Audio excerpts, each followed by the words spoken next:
Qarshiyoqa sohiliga o'tilyapti kemada. Bundan 6 oy oldin kelganimizda 17 lira edi. Sohildan sohilga o'tishlik.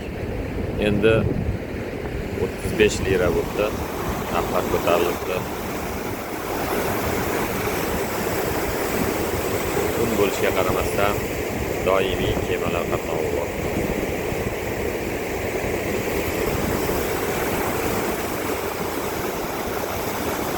Kunduz kuni yorug'da kelsangiz, mana bu yerda kemadan qolgan izlarda baliqlar chiqib qoladi. Mana tepadan esa chag'laylar kelib o'sha baliqlarni ovlaydi. Tungi Izmir, qarang qanaqa go'zal. Izmir shahri qadim Yunonlar va qadim Rim davlatining shaharlaridan biri bo'lgan. Keyinchalik Sotqo'ron Amir Temur bu yerni Usmoniylarga olib bergan.